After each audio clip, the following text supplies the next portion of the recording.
Girando a nossa reportagem, uma expectativa grande na Europa, Boris Johnson se recusa a deixar posto de premier, apesar dos pedidos de aliados. Então a gente segue para o velho continente com o Luca Bassani, nosso correspondente. Aliás, depois de inúmeros escândalos, será que ele renuncia? A imprensa britânica crava que isso pode acontecer ainda hoje, Luca.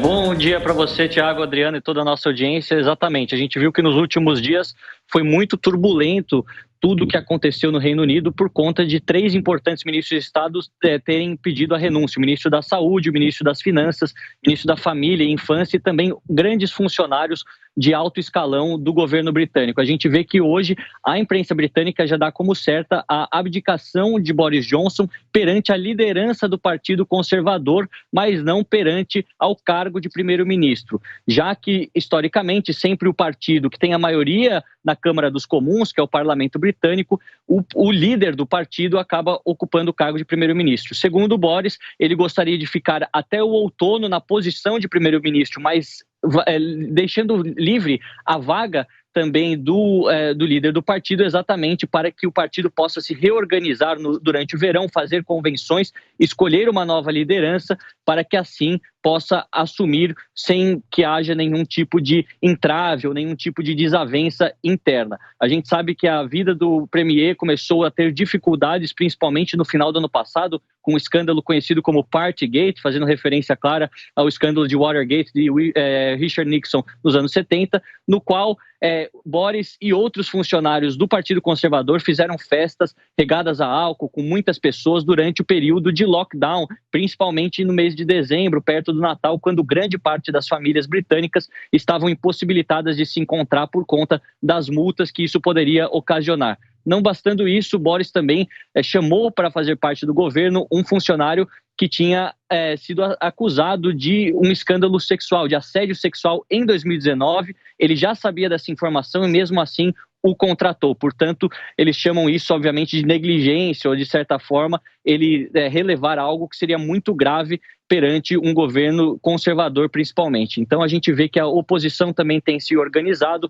Muito provavelmente, hoje também haja um pronunciamento do líder do Partido Trabalhista, Keir Starmer, e provavelmente Boris esteja com seus dias contados. Pelo menos dará uma previsão, segundo o que crava a imprensa britânica. Como tudo está acontecendo em tempo real, continuaremos aqui também de plantão para trazer em primeira mão a nossa audiência, caso novidades aconteçam no Reino Unido. Claro, Lucas, só mais uma questão, a gente acompanha inclusive a porta da residência oficial de Boris Johnson, sem movimentação, apenas de alguns jornalistas na porta. Agora eu te pergunto, a situação dele é difícil no partido e se ele não renunciar, ele pode ficar também numa situação insustentável, porque ele não teria apoio, não é? Exatamente, Thiago. A gente viu que há algumas semanas havia um voto de desconfiança do próprio Partido Conservador a Boris Johnson. Ele ganhou esse voto, mas com uma margem pequena. Cerca de 41% do seu partido já estava há algumas semanas contra o premier. A gente viu que esse movimento de debandada aumentou nos últimos dias. Importantes ministros que outrora eram importantes aliados acabaram abandonando Boris Johnson, o que colocou ele numa posição muito difícil.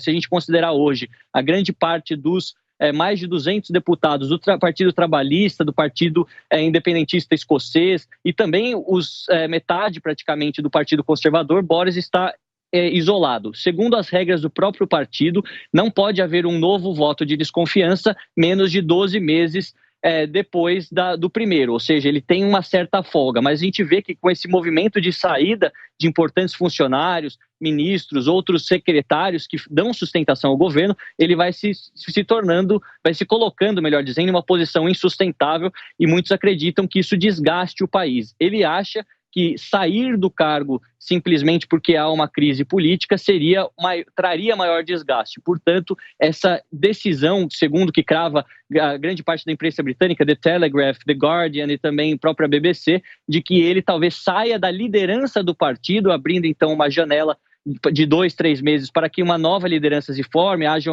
um tipo de prévias internas no partido, para que assim no outono, lá para setembro, outubro, ele saia da posição de primeiro-ministro e aquele que ganhou essas prévias assuma, reunificando o Partido Conservador, porque ele acredita que chamar novas eleições nesse momento seria muito ruim para o partido e para o país, já que muitas pesquisas mostram que a oposição tem ganhado bastante intenção de voto nas últimas semanas, principalmente por conta dessa crise.